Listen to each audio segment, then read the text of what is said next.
Mananthavady medical college ആശുപത്രി മോർച്ചറിയാണ് എനിക്ക് പിന്നിൽ കാണുന്നത്. ഇവിടെ നിലവിൽ പോലീസ് ഉദ്യോഗസ്ഥർ മാത്രമേ ഉള്ളൂ. 8 മണിയോടെ മൃതദേഹം വിട്ടുകൊടുക്കും എന്നാണ് അറിയിച്ചിരിക്കുന്നത്. ഏതെങ്കിലും രീതിയിലുള്ള പ്രതിഷേധമുണ്ടാകാനുള്ള സാധ്യത കണക്കിലെടുത്ത് വലിയ പോലീസ് ബന്ദോബസ്ത് തന്നെ ഏർപ്പെടുത്തിയിട്ടുണ്ട്. ഇന്നലെ തന്നെ പോസ്റ്റ്മോർട്ടം നടപടികൾ പൂർത്തിയായിരുന്നു. ഇന്ന് 8 മണിയോടെ മൃതദേഹം വിട്ടുകൊടുക്കും. 11 മണിയോടെ സമുദായ ശ്മശാനത്തിൽ സംസ്കരിക്കുമെന്നാണ് അറിയിച്ചിട്ടുള്ളത്. ഗോത്ര വിഭാഗത്തിൽ നിന്നുള്ള ആളാണ് ഈ കൊല്ലപ്പെട്ട രാധ. അതുകൊണ്ട് തന്നെ ഗോത്രാചാരപ്രകാരം അവരുടെ സമുദായ ശ്മശാനത്തിലായിരിക്കും സംസ്കാരം നടക്കുക. ഇന്ന് ഏതെങ്കിലും രീതിയിൽ ഹർത്താൽ പ്രഖ്യാപിച്ചിട്ടുണ്ട് മാനന്തവാടി നഗരസഭാ പരിധിയിൽ. പക്ഷേ മറ്റേതെങ്കിലും തരത്തിൽ ഇന്നലെ ഉണ്ടായ പോലെയുള്ള പ്രതിഷേധങ്ങൾ ഉണ്ടാകാൻ സാധ്യത കുറവാണ്. കാരണം കടുവയെ വെടിവെച്ച് കൊല്ലാനുള്ള ഉത്തരവൊക്കെ ഇറങ്ങിക്കഴിഞ്ഞു. പക്ഷേ ഹർത്താലിൻ്റെ ഭാഗമായുള്ള പ്രകടനങ്ങളും മറ്റ് പ്രതിഷേധ കാര്യങ്ങളൊക്കെ ഉണ്ടാകാനുള്ള സാധ്യതയുണ്ട്. എന്തായാലും മാനന്തവാടി ടൗണിൽ വലിയ രീതിയിലുള്ള പോലീസ് കാവൽ ഏർപ്പെടുത്തിയിട്ടുണ്ട്. മോർച്ചറിക്ക് മുന്നിലും പോലീസിനെ വിന്യസിച്ചിട്ടുണ്ട്. മോദി.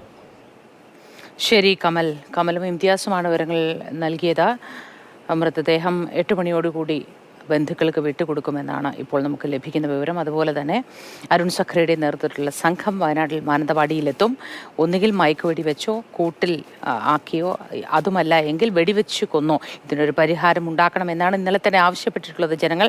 അതുപോലെ തന്നെ സർക്കാർ പ്രതിനിധികൾ മന്ത്രിമാരൊക്കെ അത് അംഗീകരിക്കുകയായിരുന്നു. ഉത്തരവിറക്കിയിട്ടുണ്ട് ഫോറസ്റ്റ് വകുപ്പിൻ്റെ ഭാഗത്തു നിന്നും. അതുകൊണ്ട് എല്ലാ തരത്തിലും ശാശ്വതമായൊരു പരിഹാരം ആവശ്യപ്പെടുമ്പോഴും താൽക്കാലികമായെങ്കിലും ഇതിനൊരു പരിഹാരം ഉണ്ടാകട്ടെ, ആശ്വാസം ഉണ്ടാകട്ടെ എന്ന് നമുക്ക് പ്രതീക്ഷിക്കാം. നിരോധനാജ്ഞയാണ്. ആർക്കും പുറത്തുപോലും ഇറങ്ങാൻ കഴിയാത്ത തരത്തിലാണ് ആ പ്രദേശത്തെ ജനങ്ങളുള്ളത്.